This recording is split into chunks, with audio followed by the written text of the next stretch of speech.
चैतन्य महाप्रभु जब कीर्तन करते थे, कीर्तन करते करते गिर जाते थे जमीन पे, इसलिए नित्यानंद प्रभु उनके साथ रहते थे कि गिरेंगे तो मैं कैच कर लूँगा। राधा ने बोला इसीलिए मैं जब आप वो अवतार लेके आएंगे तो मैं आपको कवर कर लूँगी। इसीलिए कृष्ण भगवान पे राधा रानी की कांति, तो गिरे भी तो उनको चोट ना लगे। तो उन्होंने नोट किया और ये तो बड़ा मिरेकल जादू है, ये क्या हो रहा है, जानवर नाच रहे हैं, गा रहे हैं। चैतन्य महाप्रभु ने कहा कि कलयुग के लोग भी जानवर जैसे ही हैं, तो जब मैं जंगलों के जानवर को नचा सकता हूँ तो सिटी के जानवर को भी नचा सकता हूँ। हमें भी प्रेम अनुभव हो सकता है उनकी कृपा से। ये जिसका नाम है कौन सी, गीतावली, और उस किताब में उन्होंने एक सॉन्ग डाला है जिसका नाम है गौरंग लीला स्तोत्र। और उसमें भक्तिविनोद ठाकुर लिख रहे हैं, चैतन्य चरितामृत से कोट करते हुए लिखते हैं कि let me just tell you, give me that phone, I will just tell you.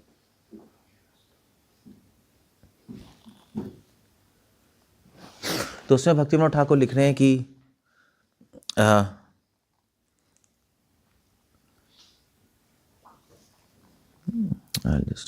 कि कृष्ण भजन में अपराध होते हैं, मगर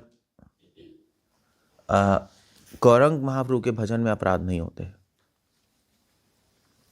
किसी को श्लोक पता है इसका?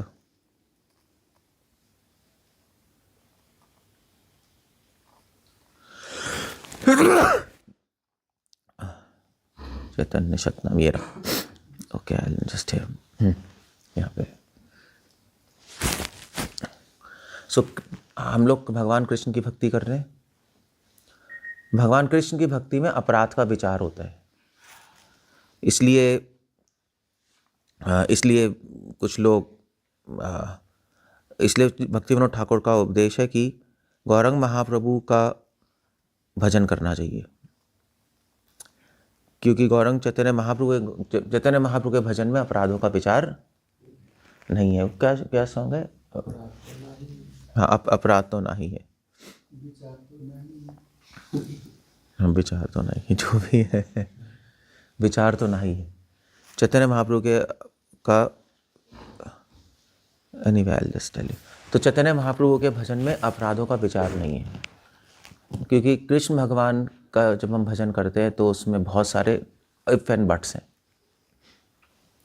इफ एंड बट्स क्या है कि भगवान कृष्ण का नाम लेंगे तो उसमें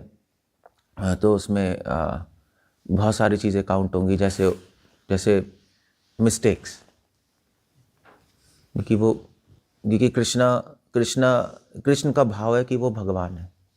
वो भगवान तो है ही, मगर जब हम उनके सामने जा रहे हैं तो वो भगवान की तरह एक्ट करते। मगर चैतन्य महाप्रभु का भाव है कि वो डिवोटी हैं। चैतन्य महाप्रभु भगवान ही डिवोटी के रूप में आए हैं, है ना, हमें तो पता ही है सबको। तो इसलिए जब हम चैतन्य महाप्रभु के सामने आते हैं तो उनका भाव है कि मैं डिवोटी हूँ। और स्पेशली चैतन्य महाप्रभु कौन है?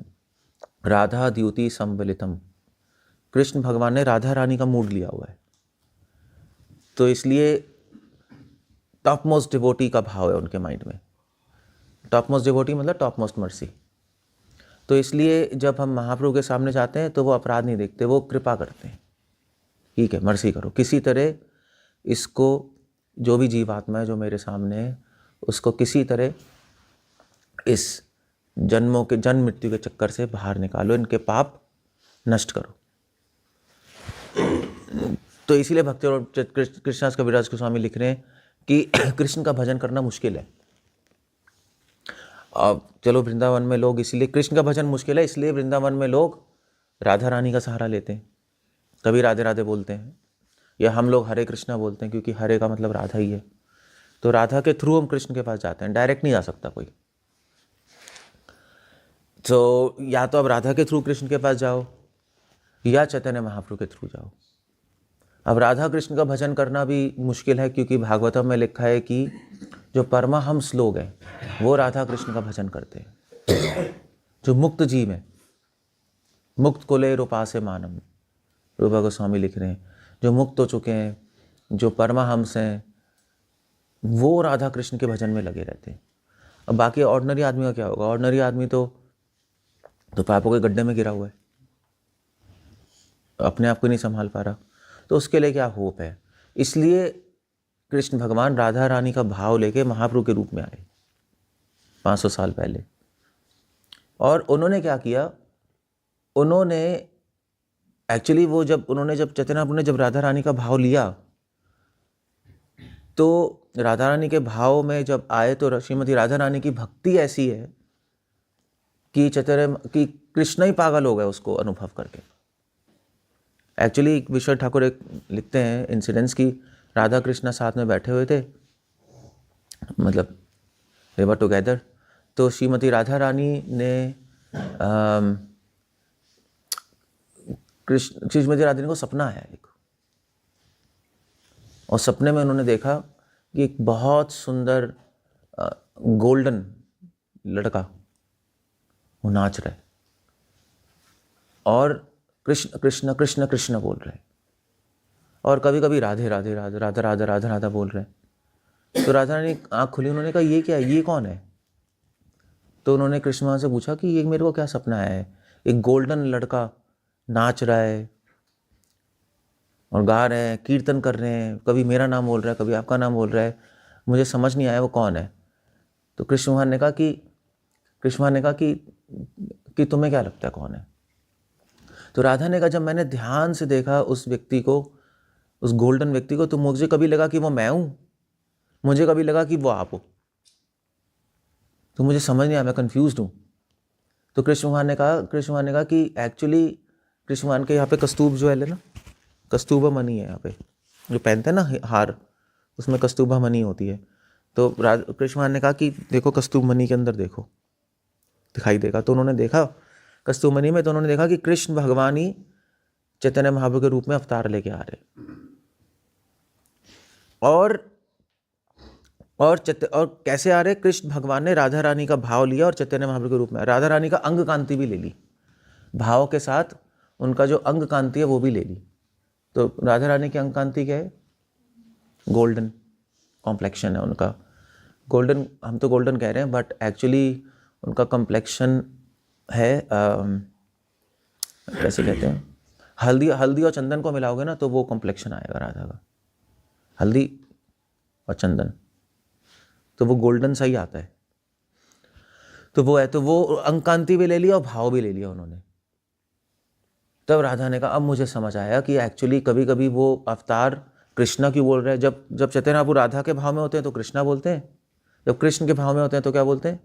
तो राधा बोलते हैं। तब राधा रानी को समझा वो एक्चुअली आप ये अवतार लेके आएंगे आगे। तो मगर राधा रानी का कि मगर मुझे ये सहन नहीं हो रहा था कि चैतन्य महाप्रभु जब कीर्तन करते थे तो कीर्तन करते करते गिर जाते थे ज़मीन पे, तो इसलिए नित्यानंद प्रभु उनके साथ रहते थे कि गिरेंगे तो मैं कैच कर लूँगा। तो कभी कभी ज़मीन पे गिरते थे, कभी कभी ऐसे गिर जाते थे। तो कीर्तन करते करते इतने ज़्यादा भगवान के नाम में वो मग्न आते थे कि कभी कभी भागते भागते दीवार पे लग गया, खंबे पे लग गया, तो खून वून आने, तो डिवोटीज घेर के रखते थे, नित्यानंद प्रभु रहते थे कि कैच कर लें। इसीलिए राधा ने बोला इसीलिए मैं जब आप वो अवतार लेके आएंगे तो मैं आपको कवर कर लूँगी। इसीलिए कृष्ण भगवान पे राधा रानी की कांति है, ये राधा रानी ने कवर कर रखा है कृष्ण भगवान को कि वो गिरे भी तो उनको चोट ना लगे। अब राधा रानी ने कहा कि मगर ये कैसा अवतार है, इसमें तो आपको होश ही नहीं है, आप कभी नाच रहे हैं, कभी गा रहे हैं, कभी गिर रहे हैं, कृष्ण कृष्ण कृष्ण बोल बोल के भागे ही जा रहे हैं, आप होश ही नहीं है, तो कैसा अवतार है? तो कृष्ण भगवान ने कहा यही है अवतार। इसका रीज़न ये है कि जब मैं तुम्हारे प्रेम में पागल हो जाऊंगा, जब मैं तुम्हारा भाव आस्वादन करूंगा तो मैं कृष्ण प्रेम में पागल हो जाऊंगा, और जब मैं पागल हो जाऊंगा कृष्ण प्रेम में तो क्या होगा फिर? भी मैंने बताया था ना, तो कि अगर आप गंदे आदमी को शराब पिलाओगे तो क्या होगा? इसको पता होगा प्रकट रूप, गंद बोलेगा ना, क्योंकि उसके अंदर ही गंद है। शराब तो अंदर की चीज़ बाहर आ जाती है शराब पी के ना, कि माइंड ऑफ हो जाता है। और अगर आप किसी साधु को शराब पिलाओगे तो क्या होगा? अपनी अच्छाई बोलेगा, अपनी अच्छाई नहीं, वो भगवान क्या, क्योंकि उसके अंदर भगवान ही है, वो कृष्णा कृष्णा बोलता रहेगा। और तो महाप्रभु ने कहा जब मैं नाम लेता हूँ तो ऐसा लगता है कि मैंने नाम की शराब पी ली, और फिर मैं नाचता हूँ, मुझे होश नहीं रहता। महाप्रभु अपने गुरु के पास गए, केशव भारती के पास, और उन्होंने कहा कि मेरे साथ प्रॉब्लम हो गई है कि मैं पागल हो जाता हूँ जब नाम लेता हूँ, मुझे होश ही नहीं रहता। तो केशव भारती ने कहा अच्छा तो क्या होता है? तो जब मैं नाम लेता हूँ मैं पागल की तरह नाचता हूँ, गाता हूँ, रोता हूँ, कभी गिर जाता हूँ, कभी हंसता हूँ, मुझे समझ ही नहीं आता, दिन है रात है कुछ पता ही नहीं लगता, ऐसे शराब पी लियो किसी ने। तो केशव भारती ने कहा अब तुम्हारा सही नाम हो रहा है, कोई प्रॉब्लम नहीं है, तुम सही रास्ते पे हो। तो जब महाप्रभु इस अवस्था में जाते हैं तो क्या करते हैं? उनका सारा अंदर का भाव बाहर जाता है। और भगवान के अंदर तो एक ही चीज़ है, कृपा ही है, और क्या है? और कुछ है ही नहीं। तो इसलिए जब इस अवस्था में महाप्रभु होते हैं तो केवल कृपा बांटते हैं।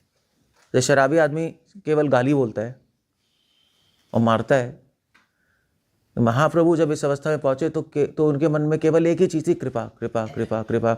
इसलिए चैतन्य महाप्रभु के सामने जाओगे तो कृपा ही मिलेगी, जजमेंट नहीं मिलती, उनको कुछ पता ही नहीं लगता।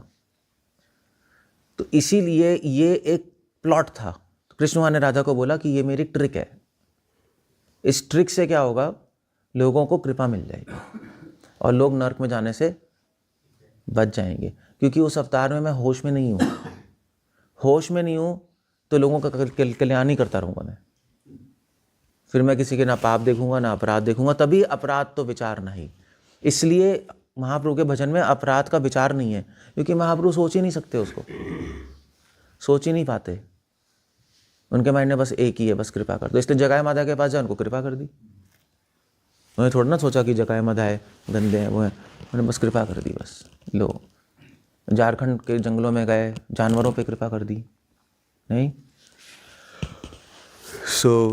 जानवरों पे कृपा क्यों की महाप्रभु ने? ये लीला क्यों की कि जानवरों पे भी कृपा? महाप्रभु जब जंगल से जा रहे थे, मायापुर से वृंदावन, झारखंड के जंगलों से, तो चैतन्य महाप्रभु, शेर आ रहा था, महाप्रभु ने पानी लिया, उस पर फेंका और बोला हरे कृष्णा बोलो। तो शेर भी कृष्णा बोल रहे हैं, तोते भी कृष्णा बोल रहे हैं, पीकॉक्स भी कृष्णा बोल रहे हैं, सांप भी कृष्णा कृष्णा बोल रहा था। जो चैतन्य महाप्रभु का जो पर्सनल सर्वेंट था, कौन था वो?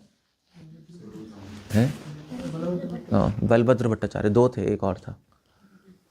हाँ क्या?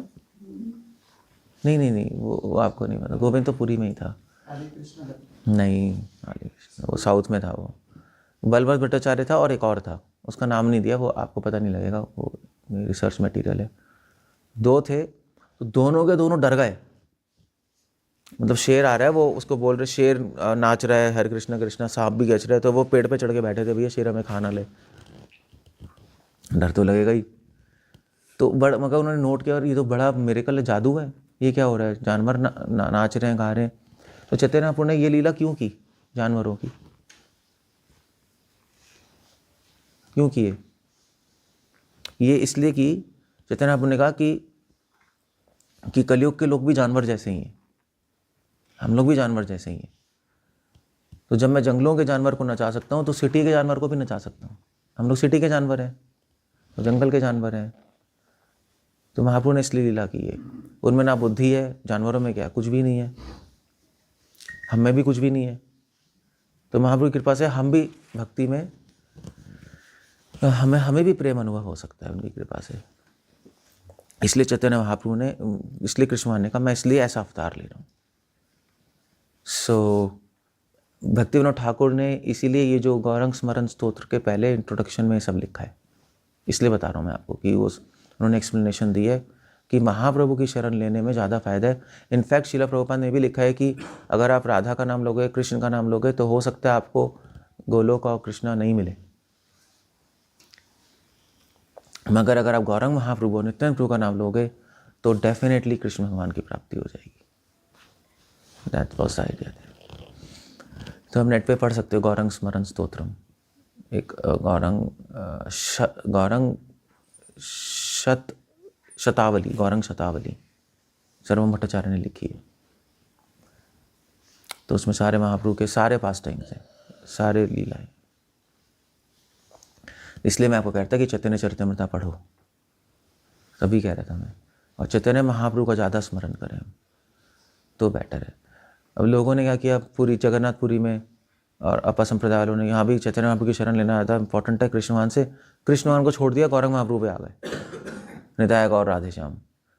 तो प्रभुपाद जी और भक्तजन ने कहा ये भी गलत है, नॉनसेंस है। चैतन्य लीला पढ़ोगे तो कृष्ण लीला में प्रवेश कर जाओगे अपने आप। ये चैतन्य महाप्रभु कृष्ण ही तो बोल रहे हैं, और कृष्ण लीला पढ़ोगे तो चैतन्य लीला में प्रवेश कर जाओगे। दोनों इंटरलिंक्ड हैं एक दूसरे से। अच्छा ओके, कुछ कहना है, कुछ पूछना है, अगर कुछ समझ आया तो ठीक है। इसलिए पता है, इसलिए अगर आपको प्रीचिंग करनी है ना, तो आपको खुद एक बार नाम का टेस्ट लेना पड़ेगा। क्या है वो भक्ति ठाकुर कहते हैं, एक बार नाम रसे माटोरे, एक बार नाम रसे माटोरे, बंगाली। एक बार, मतलब जो जिसको होली नेम में टेस्ट नहीं आ रहा वो प्रीचिंग नहीं कर सकता, वो पॉलिटिक्स करेगा या खुद डिस्टर्ब हो जाएगा। क्योंकि जब तक आपको नाम में टेस्ट नहीं आएगा तब तक आप कृपा नहीं कर पाओगे, है ना। जब टेस्ट आएगा तो फिर आपका खुद मन करेगा ना, जब नाम रस आएगा तो खुद मन करेगा मैं इसको बांटूं, मैं दूसरों पे कृपा करूं, दूसरों की हेल्प करूं। जब खुद ही टेस्ट नहीं है तो फिर क्या मन करेगा। फिर क्या होगा, फिर आदमी का दिमाग चलेगा कि ये करो वो करो ये करो। तभी तो किसी भी ग्रुप में लड़ाई होती है या दो डिवोटी में किसी में, वो तभी होती है जब उसकी साधना सही नहीं चल रही होती। आप देख लेना, हमेशा देख लेना।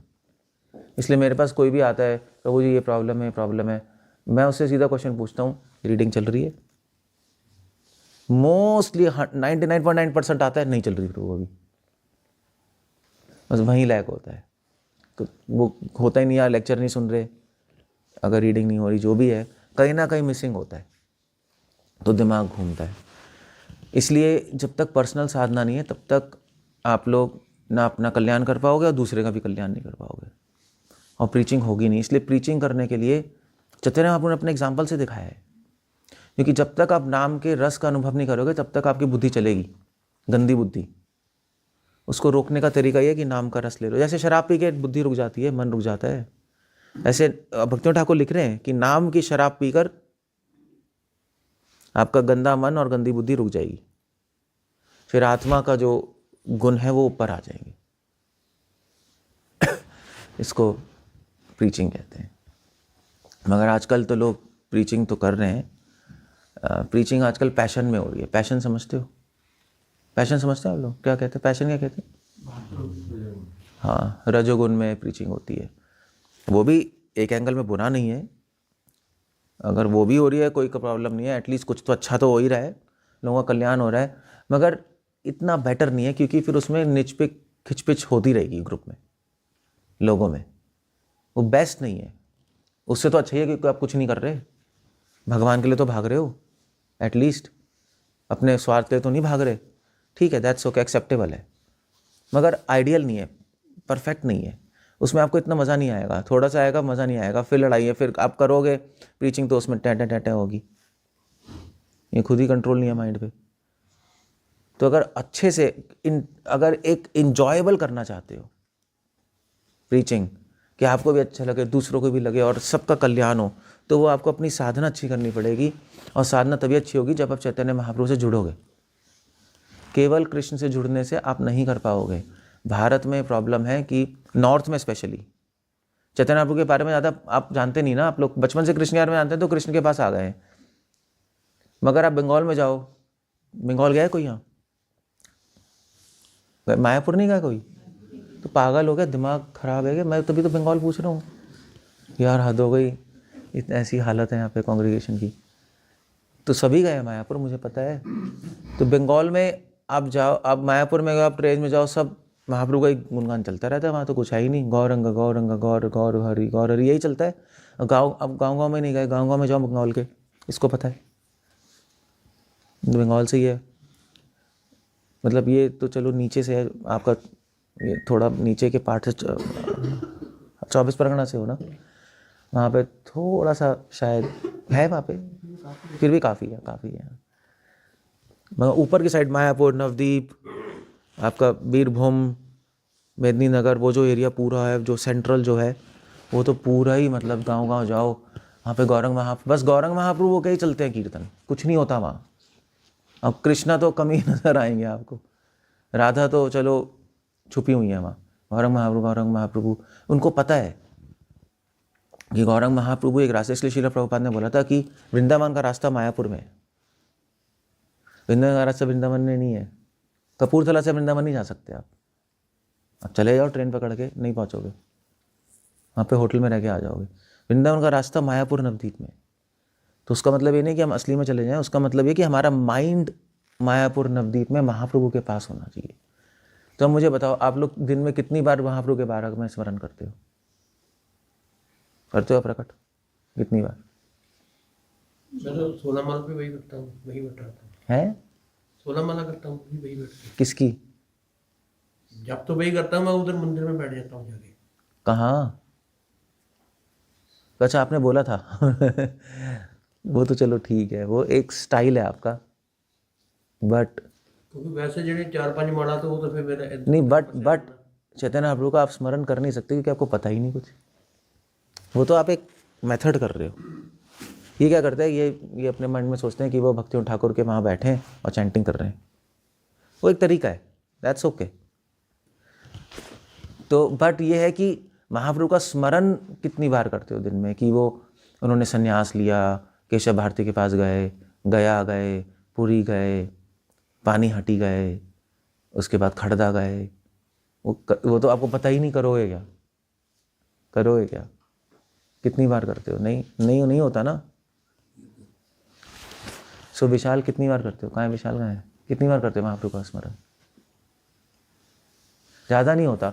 ज़्यादा हम लोग नॉर्थ इंडियंस कृष्ण का ही करते हैं, कृष्ण लीला नहीं, क्योंकि हम बचपन से है ना जहाँ पे महाप्रभु है ही नहीं। तो एक बहुत, और फॉरेन में जाओ तो कृष्णा भी नहीं है, सिर्फ प्रभुपाद का स्मरण करते हैं, क्योंकि उनको कृष्णा भी नहीं पता, उनको सिर्फ प्रभुपाद पता है। तो अच्छा है, ये भी अच्छा है, वो भी अच्छा है, बट परफेक्ट नहीं है।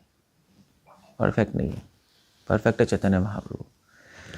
सो वो हम हैबिट बनाएंगे तो बहुत जल्दी आगे बढ़ जाएंगे, क्योंकि महाप्रभु का स्मरण करोगे उसमें कृष्ण लीला ऑलरेडी इंक्लूडेड है।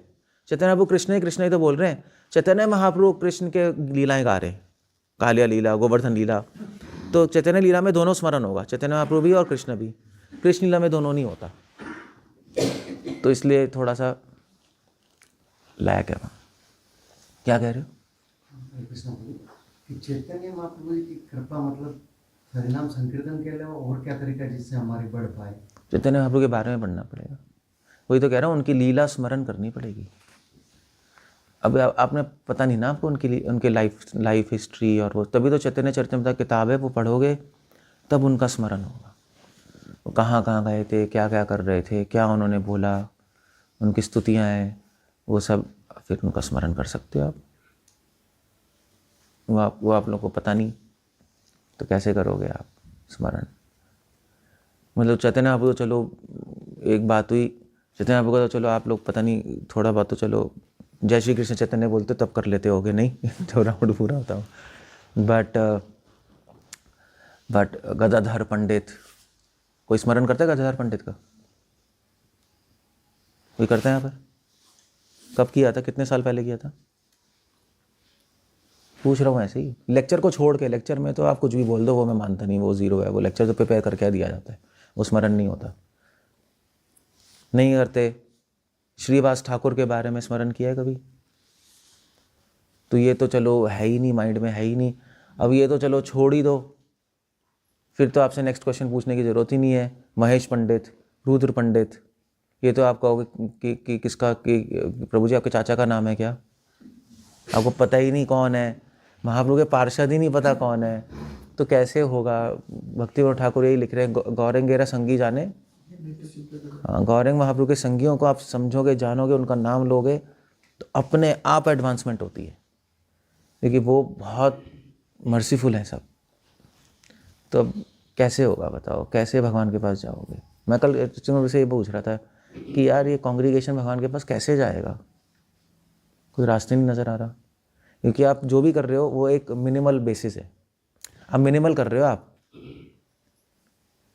प्रीचिंग, चैंटिंग, प्रसाद, ये सभी करते हैं पूरी दुनिया में, जो इस्कॉन में आता है सभी करते हैं, इसमें कोई वो नहीं है। तो इसके चलो 20 पॉइंट 30 पॉइंट्स हो गए, बाकी कैसे होगा, क्या होगा, कब होगा, हाँ पता नहीं। लोगों से बात करो तो हज़ार तो झंझट है दुनिया में, कहते हैं भाई हमारी जॉब है, हमारी दुकान है, दुकान में जाना है, ये करना है, उससे टाइम फुर्सत नहीं है। कई लोगों तो ऐसी है नहीं, लाइफस्टाइल तो यही है।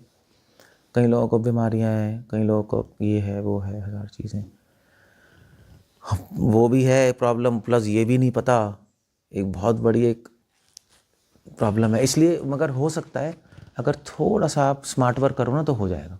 हार्ड वर्क नहीं, स्मार्ट वर्क करना है, पॉसिबल तो है ही। आपको कुछ नहीं करना, बस एक चीज़ ऐड कर लो, चैतन्य चरितमृत ऐड कर लो अपनी लाइफ में। किसी सबके पास है चैतन्य चरितमृत? है? हाथ तो खड़ा करो, मुझे दिखाई नहीं दे रहा।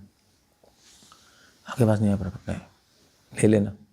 पढ़ना पढ़ तो सकते हो ना, हिंदी में, इंग्लिश में? हिंदी में हाँ ले लेना। आपके पास भी नहीं है, हाथ खड़ा नहीं किया आपने, ठीक है, नहीं है तो ले लो, और वो एक किताब अपने पास रखो और पढ़ते रहो। चलो अगर वो भी नहीं लेनी तो जो महाराज ने नहीं लिखी चैतन्य महाप्रभु छोटी किताब, वो अभी शुरू वहाँ से कर लो। छोटी किताब रख लो अपने पास मंदिर से, और वो थोड़ा थोड़ा एक पेज पढ़ते रहो, तो अपने आप इंटरेस्ट आ जाएगा। और जो वैष्णव सॉन्ग बुक नहीं है, हमारी वैष्णव सॉन्ग बुक नहीं है एक, पता है हाँ, एक वैष्णव पद्यावली है, एक दूसरी, तो वो सॉन्ग बुक ले लो, वो अलग से है, इस्कॉन की नहीं है, वैष्णव पद्यावली है वो। अपना उसमें सॉन्ग्स हैं, वो पढ़ते रहो, तो उसमें महाप्रभु की लीलाएं आती रहेंगी, तो आपका शुरू हो जाएगा इंटरेस्ट। ये चैतन्य महाप्रभु की लीलाएं पढ़ने से, कृष्णदास कविराज स्वामी कह रहे हैं, ब्लेसिंग्स दे रहे हैं सर्वभौम भट्टाचार्य, क्योंकि लीलाएं पढ़ने से क्या होता है, आपने करोड़ों अपराध किए होंगे, जितने कर भी नहीं सकते वो भी माफ़ हो जाएंगे। करोड़ों पाप किए जो आप आज करोगे या फ्यूचर में करोगे, वो भी माफ़ हो जाएंगे। और चैतन्य प्रभु का नाम लोगे तो सर्वभौम भट्टाचार्य ब्लेसिंग दे रहे हैं कि अगर आपको कोई बहुत बहुत असाध्य रोग हो गया, वो भी ठीक हो जाएगा, सारे ग्रहों की मार खत्म हो जाएगी, और कृष्ण प्रेम मिल जाएगा। अब बताओ, कृष्ण का नाम लेने में सब नहीं है मगर वो एक्सेस नहीं है हमें। यहाँ पे एक्सेस नहीं है, यहाँ पे तो वो हमें दिया जा रहा है फ्री में, ले लो भैया, ले लो। वहाँ तो लेना पड़ता है, वहाँ शरणागति लेनी पड़ती है कृष्ण की, माम एकम शरणम व्रज। यहाँ पे महाप्रभु कह रहे हैं तुम नहीं लोगे तब भी तुम पे थोप दूंगा मैं, मेरे पास आओ, मैं दे दूंगा फोर्सफुली। ये महाप्रभु का अवतार है। सो प्लीज़ डू दैट, है ना, अदरवाइज क्या करेंगे। तो चैतन्य पढ़ो आप लोग, है ना। पता नहीं आपको कितना टाइम हुआ है अभी, हो गए? कौन क्या है, कौन? हाँ 5-6 साल जब से मैं यहाँ हूँ, 19 से लगभग 20 साल। हाँ तो फिर आप पढ़ लो वो लेकर, अपने आप भक्ति होगी। आप देखना, आप होते हैं ना यार एडवांसमेंट, अपने आप आपकी भक्ति चलेगी। महाप्रभु अवतार ही ऐसा है। That's all. Okay, we'll end up there। कुछ पूछना है? Otherwise we'll end up there। हरे कृष्णा। श्रील प्रभुपाद की